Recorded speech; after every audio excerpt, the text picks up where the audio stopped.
Based on reports, on November 21, 2023, the Deped celebrated Araw ng Pagbasa, and this was spearheaded by the Bureau of Learning Delivery under the Curriculum and Teaching. Is that correct, Madam Chair? That's correct, Madam Chair. And during that event, Madam Chair, this was celebrated with the launching of Isang Kaibigan. It was held in a public elementary school in Quezon City. Is that correct, Madam Chair? That's correct, Madam Chair. So, Madam Chair, as the USEC being responsible for curriculum and teaching, and by that line of logic, yung Bureau of Learning Delivery, may we ask po, kayo po ba yung responsible for the production of this book, yung Isang Kaibigan? Madam Chair, hindi po. What is the role of the curriculum and teaching strand po in the production and development of Isang Kaibigan? I understand this was a project of the former secretary. Is that correct, Madam Chair? Yes, Madam Chair. Wala pong role ang Department of Education sa development, reproduction, or printing of Isang Kaibigan storybook. Thank you. Madam Chair, so as per reports, the illustrators were a certain Janina Simbilio and Joseph Kaliner of the Creative Media Unit, Public Affairs of the Service of the Department. Is this report erroneous, Madam Chair? Madam Chair, I have no knowledge of that.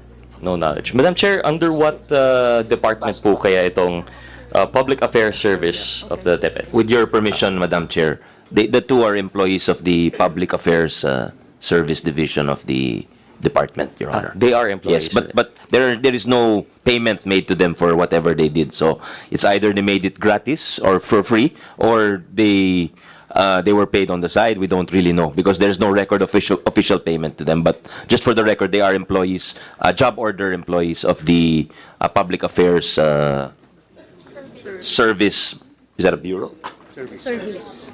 Public Affairs Service of the Deped, Your Honor. Madam Chair, thank you very much, Mr. Secretary, and apologies you had to answer that. But thank you for the confirmation. So the book there was a hand in the development of the book by employees of the Deped, although it is probably by gratis or unrelated to their official functions of the Deped. So that's something to note. So hindi po naman erroneous yung statement ng report na yun. So, Madam Chair, prior to its launch, it would be said then that what is the knowledge of the good Undersecretary about this book? Was it the first time for her to find out about Isang Kaibigan during the launching itself? Because it was mentioned na wala po silang kinalaman sa development, but surely, perhaps in the procurement or in the preparation of the program, they have had some knowledge of this book. Yung particular book po, nakita lang namin noong launch, but we know that she's going to read. Kasi po yung program na Araw ng Pagbasa, we do that yearly. And we invite reading ambassadors. So, minsan mga kilalang mga tao, mga officials ng DepEd, nagbabasa po yan sa mga schools. And they can choose the storybook that they're going to read. So, in this Araw ng Pagbasa in a Quezon City school, ang binasa ni VP ay yung kanyang story. I see. So, at the time po, Madam Chair, as per the yearly event that you would have, yung reading ambassador is the former secretary. Hindi naman po. Iba-iba po, kasama secretaries, kasama ang mga undersecretaries, assistant secretaries, regional directors, lahat po ini-invite namin actually na maging reading ambassador. But in that instance, at least for Isang Kaibigan, that was the former secretary and that was her choice of book. Her book, Isang Kaibigan. Yes, Your Honor. Madam Chair, is there no role on the part of the Deped to curate what book would be read for Isang Pagbasa? They leave it totally at the discretion of the reading ambassador po ba? Yes po. We ask the reading ambassadors to pick a book that they want to read as long as the book is appropriate to the level of the learners. In that case po, Madam Chair, how many reproductions of the book would be required for a public reading? Because you mentioned this was not part of the DepEd, so hindi po kayo yung nag-produce ng book na ito. Hindi po. It's a big book po.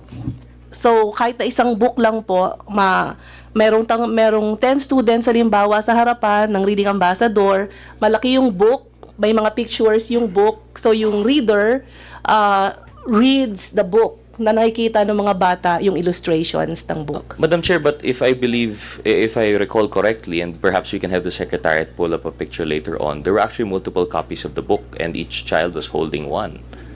So I would assume that there was some preparation on the part of the department regarding this event. There was a preparation regarding the event, Your Honor, but the distribution of textbooks wasn't done by the Department of Education. The printing, the distribution wasn't done by Deped. But for the case of that instance po, that event, then there were multiple copies of the book. Wala pong alam po yung curriculum and teaching. Na alam po namin na I may mean, mga... about how many books were prepared for that particular event. I understand, Madam Chair, the answer na wala pong kinalaman yung department in the production, supposedly, and development of the book. But we just wanted to know po, for that particular event. Ang alam ko po, konting-konting copies lang po ang na-ready noon. Kasi nangihingi nga rin po ako ng copy noon, hindi rin po ako nabigyan.